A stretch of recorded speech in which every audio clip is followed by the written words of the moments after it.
this one's gonna feel slightly annoyed.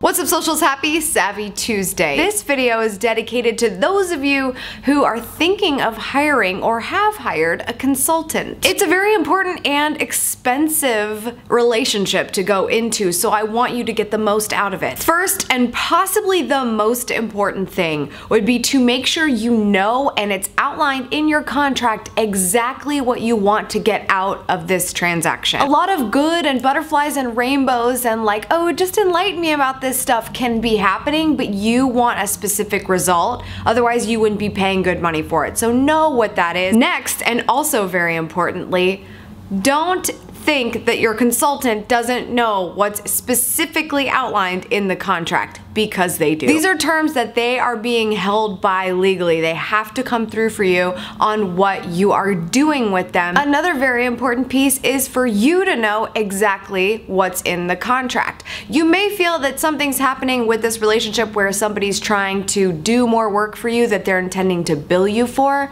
Well, trust me, your consultant knows exactly what they're allowed to charge you for. It's outlined in your contract. So if you know that, and they know that, then there won't be any sneaky bills coming your way. I just want to save you from that email that's essentially like, oh hey, are you gonna charge me for this? Is this extra? And for them to be completely and utterly mortified that you think that they're going to charge you extra for something that they're doing that feels like scope of work according to the contract. Give them the benefit of the doubt that they read the contract that they sent you, and let them know if they try to bill you for something you didn't sign up for in writing that you won't be paying for it. A lot of this is coming from a place of people think that consultants are just out to get your money and aren't gonna do anything for you. But the reality is, if you know what the result is going to be and everybody is 100% on what the terms are and what needs to happen, it's not going to be bad for anyone. It's going to be very, very good. We all need to just have a little bit more faith in each other. We don't want this relationship to depend on a contract,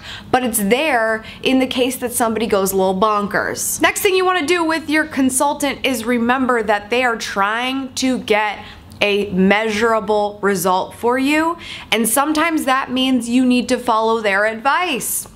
Who knew? I know that's tough because as a business you're gonna decide some things don't feel right to you and you just don't want to do them, and so that's fine. But be prepared to have the conversation of, is this the only way to achieve this result? Because if it is, then maybe we need to rethink things.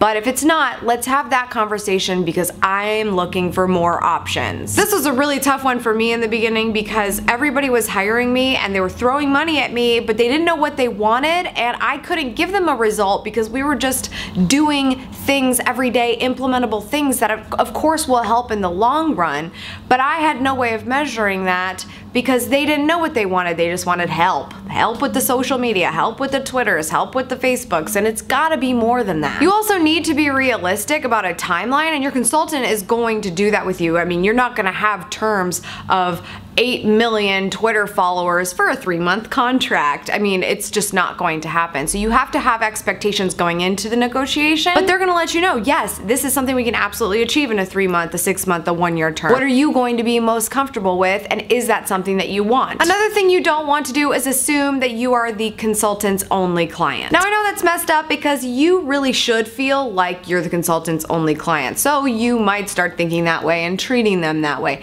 But just so you know, you're probably not, or if you are, they're trying for you not to be their only client. So you really need to be respectful of the time that has been outlined in the contract, because there is just no way that someone's going to be able to take your call all hours of the day, unless you may have contracted for that to happen. Working with a consultant to further your business can be an amazing experience, but you have to be 100% prepared because that's what they're going to be for you. That's all for today's socials. Thank you so much for tuning in. I appreciate it as always. We'll be back tomorrow for Sexy Wednesday, so I hope you'll subscribe to this channel and also to Amy's Elite so you don't miss a beat. The link is in the annotation below. Tweet with me at Schmittastic and at Savvy Sexy Social, and I will see you tomorrow.